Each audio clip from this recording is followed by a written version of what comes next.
back to News Geelong as we turn to the world of local sport. Firstly, Ian Nichols spoke with some of the recently drafted new players to the Geelong Football Club for 2012. Joel, a nice little honour for you there. Yeah, definitely. Cameron Ling's a big player at the club and honoured to have his jumper. Few big shoes to fill? Yeah, definitely big shoes to fill. He's played 200 odd games, so hopefully I can get up there with him. Put another name on the board. When did you find out you would get Cameron's jumper? Yesterday I found out. I thought I was having Otton's jumper, but yeah, got Cameron Ling's jumper now. So. Was there any hesitation taking over such a famous number in your first year? No, not really. It's just a jumper number to me. As long as we play some good footy, go from there. Just take us through how you sort of felt when you were drafted by the reigning premiers. Yeah, pretty stoked, pretty shocked to be honest. Still nervous now, but yeah, it was a good feeling getting over here and starting training and that. Yeah. Any pressure from the boys, you think, to dye your hair red, maybe? No, it's not curly, it's straight, so nah, nothing. Nah. Another famous number at the club, Shane. Yeah. How does it feel to wear Darren Milburn's old number? Yeah, it's a bit of an honour to have such a great number and a champion of the club and also the game. So, yeah, it's a great honour and I'm really excited about it. Just heard Chris say then the expectations for next year aren't overly high. What sort of expectations do you put on yourself? I'm not really sure, to be honest. It'd be good to play one game, so if I get the opportunity, I'll grab it with both hands, and if more opportunities come along the way, I'll definitely grab them. Stepped out on the track this week with the whole group. What sort of feeling is that for a young bloke? Yeah, it's a bit daunting at first, running around with all the guys that you see on TV, so it's definitely fun, but daunting at the same time. Did you get any reassuring words from any of them? Have they welcomed you in? Yeah, all the boys have been great. They've been really welcoming, so it's been good fun, and I'm just looking forward to the next month ahead, and then after Christmas. Any similarities between you and Big Cam Mooney? I'm not sure. I suppose I like to play up forward and kick a fair few goals, but I think I'm going to have to get a bit more aggressive and to sort of be a bit more similar like him. But he's definitely a good player to sort of come into number. Yeah. Have you ever been reported? No. Not yet. Will you seek Moons out for a bit of a chat about what the number 21 means? Oh, definitely. When I get a chance, I'd like to talk to him. I'd like to talk to most AFL players and just get their perspective on things. It's a fair journey from Port Macdonald to Geelong via Glenelg. Obviously, you're still pinching yourself at this stage. Yeah, definitely. It's all a bit surreal, but it's lucky, especially conditions today. The wind brings me back to home a bit. Maybe not the sun, but it's definitely sort of similar to down home. So it's good. I think it doesn't look like you'll be playing in the ruck like Big Otto.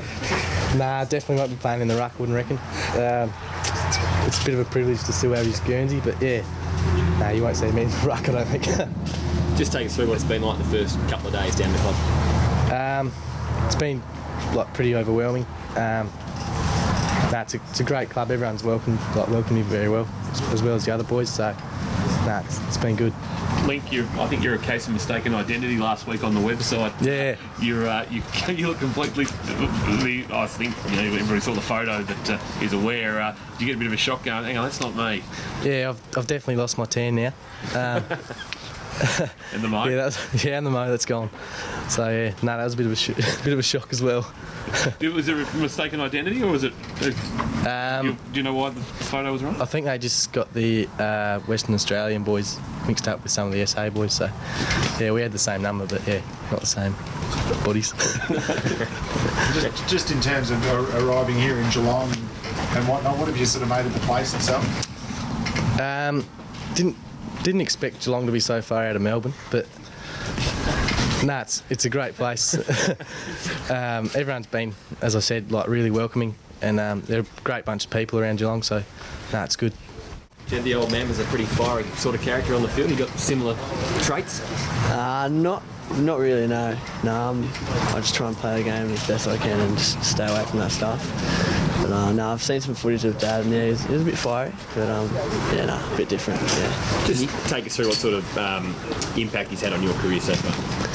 Well, I was lucky enough to have him coach me in the under 14s, so I was probably at that age where I kind of needed someone to know who knew what they were talking about. So yeah, that year was pretty big for me, and since then he's been pretty good. He stays out of my footy a fair bit, like he doesn't get too involved, which is pretty good because you see those fathers that are too in the boys' face and that, so it's not like that at all. So it's been really good, really good. You've been around the club for so many years. What's it like to finally be in the inner circle? Yeah, no, it's great. I've been a bit luckier than those other boys I've known for a month or so.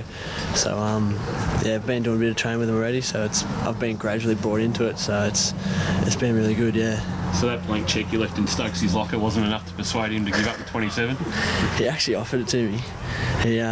We went to Falls Creek. He pulled me aside and said, "Look, if you want it, it's yours." And I said, "Oh, nah, it's all right. It's your premiership jumper. It probably means more to you." So I thought, no, I'll get a new number and hopefully make it my own. So, yeah. Was it tempting though?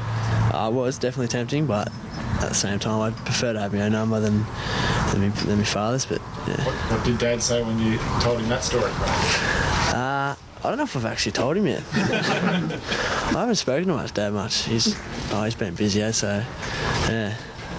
The Cats have had some pretty handy father-sons over the years. Scarlett, Ablett, you confident you can follow in their footsteps? I'm hoping to. I couldn't tell you at the moment, but yeah, no, hopefully. Yeah, really good. Yeah. Thanks, Nico, and go Cats.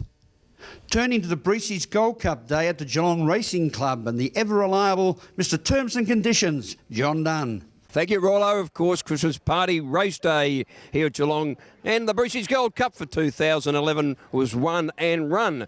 A lot of Geelong business people took the opportunity to celebrate their Christmas party here for the day at the races. In the opening event, well, quaddie punters heaved a sigh of relief when Miss Marzio just got the verdict in the opening leg. Miss Mazzo's got a fight on her hands, but she's greedy. Tale of Two Cities lunging but didn't get there.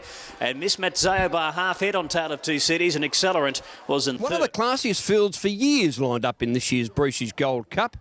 And King Cobweb, the Ghostly Grey, great ride by Chris Simons, sawed him across to the front from his outside barrier, went to the front, led all the way and was never headed. And he defeated the Wingman, who had to be content with his fourth consecutive second placing on end. Wingman comes down the outside, delayed reaction. King Cobweb in full flight though, by 3 lengths. Here is the Wingman starting to power down the centre. Cross Street battles away. King Cobweb's going to do it again though, and King Cobweb home and hose by 2.5 on the Wingman. Former top jockey Patrick Payne and current top jockey Brad Warilla, well, they combined with the top weight Pennon. He stormed down the centre of the track to take out the Promoted Trophy Showcase. Sulaco's not done with. Golden Caliber also there, but Pennon quickly took the front. He's blasting from the back, but it's Pennon, and driven out by Rawilla, scores by a neck on. Final event here today at Geelong, and a lot of owners around the town were waiting for the return to the racetrack of the mare Fill the Fridge. But the Fridge, having her first run for 6 months, her third condition gave away, but it was reparations for the Freedman camp. Had race fitness on his side, and he prevailed on the Fridge. A promising third, and a hope for next start. Reparations won't go away. He's starting to claim Danzaril. Danzaril, Reparations. Danzaril kicking in. Reparations is matching him though. What a finish, Reparations. And that's the wrap-up of racing here at Christmas Party Race Day. Breezy's Gold Cup Day, of course, won in stunning fashion. The Breezy's Gold Cup by the Ghostly Grey King Cobweb this afternoon. Don't forget, our next big meeting here at Geelong is the second biggest day of the year. Boxing Day races, a great chance for family and friends for a catch-up for Christmas with the day at the races. Look forward to seeing you all out here on Boxing Day, including you, Rollo. And now to the weather. Tomorrow, Thursday, will be a fine sunny day with a top of a warm 29. Friday will be a warm day with expected showers and a top of 26. Starting off another weekend in December as we creep closer to Christmas, Saturday will see continued rain with an expected top of 22. Sunday will be cloudy with local showers and a top of 22. Starting off the new week in December, Monday will see more cloudy conditions and some isolated showers and a top of 22. Tuesday will see early isolated showers becoming fine with a top of 21. Today, Wednesday, we saw a fine day, mostly sunny, a high UV alert with a top of 26. Thank you for being with us on News Geelong. To PC Patterson, newly arrived in Torquay from Cambodia, welcome home, and remember, take your time and smell the flowers. From all the team at News Geelong, have a pleasant evening and a very good night.